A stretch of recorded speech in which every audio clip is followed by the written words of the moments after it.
Videos देखने के लिए सब्सक्राइब करें जनसत्ता.com, बेल आइकन दबाकर पाएं लेटेस्ट नोटिफिकेशंस।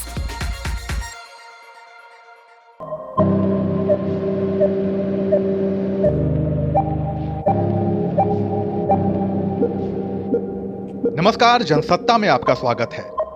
सरहद पर ड्रैगन आंखें दिखा रहा है। अरुणाचल प्रदेश की सीमा पर गैर कानूनी तौर पर वो गांव बसा चुका है। लद्दाख में पिछले 1.5 सालों से एलएसी पर दोनों देशों की सेनाएं आमने सामने बैठी हैं। रक्षा मंत्री राजनाथ सिंह ने हाल ही में सैन्य कमांडरों की मीटिंग में जो कहा, उसे मद्देनजर रखते हुए चीन की सीमा पर नाजुक स्थिति का अंदाजा लगाया जा सकता है। राजनाथ ने कहा कि हमारी तीनों सेनाओं को बेहद कम समय में जवाबी कार्रवाई के लिए तैयार रहना होगा। जाहिर है उनका इशारा ड्रैगन और पाकिस्तान की तरफ था।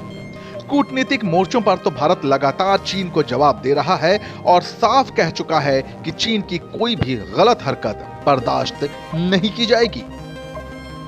China has undertaken construction activities in the past several years along the border areas, including in the areas that it has illegally occupied over decades. India has neither accepted such illegal occupation of our territory, nor has it accepted the unjustified Chinese claims.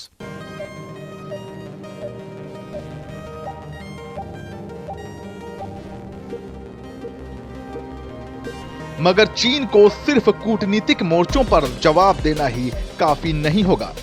सरहद पर उसे कांटे की टक्कर भी देनी होगी और इसके लिए जरूरी है दुर्गम पहाड़ी इलाकों में संसाधनों को मजबूत किया जाए, तभी तो भारी टैंक, हथियारों और जरूरत पड़ने पर मिसाइलों को सीमा पर तैनात जवानों तक पहुंचाया जा सकेगा।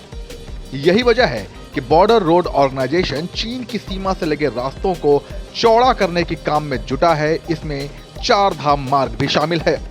मगर पर्यावरण संरक्षण को लेकर चिंतित एनजीओ इसे हिमालय के साथ छेड़छाड़ बता रहे हैं और इसे रोकने के लिए सुप्रीम कोर्ट में अर्जी भी दाखिल कर चुके हैं। इन संगठनों का कोर्ट को तर्क है कि हम हिमालयी क्षेत्रों में मिसाइल ले जाने जैसे कई काम करना चाह रहे हैं। आप सड़क को जितना चाहे उतना चौड़ा कर सकते हैं, लेकिन असली मुद्दा यह है कि क्या हिमालय ऐसी स्थिति में है जहां वे इसे सहन कर सकते हैं या फिर वे टूट जाएंगे। आप हिमालय को ठीक नहीं कर सकते। हम वही हैं जहां पहले थे।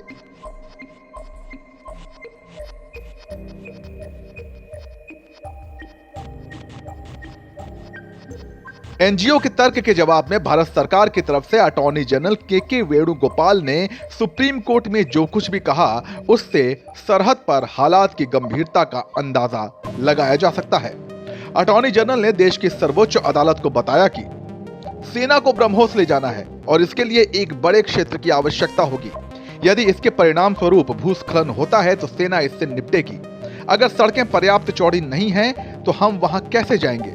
हमें देश की रक्षा करनी है। भूस्खलन, बर्फबारी के बावजूद एलएसी के पास सड़कों को बनाया जाएगा। हम कमजोर हैं और हम जो भी कर सकते हैं वो हमें करना ही होगा।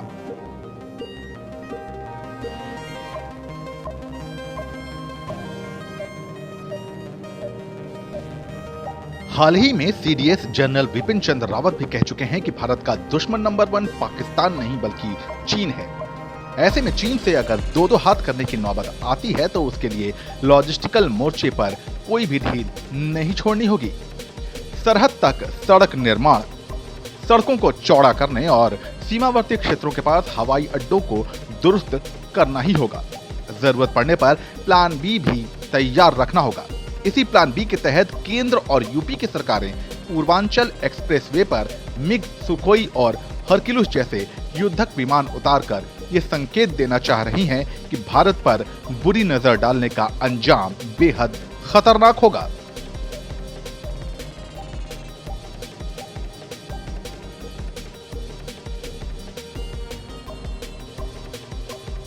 इससे पहले आगरा लखनऊ एक्सप्रेसवे पर सुखोई की लैंडिंग करवाकर भारतीय वायुसेना अपनी युद्धकालीन क्षमता का परिचय दे चुकी है।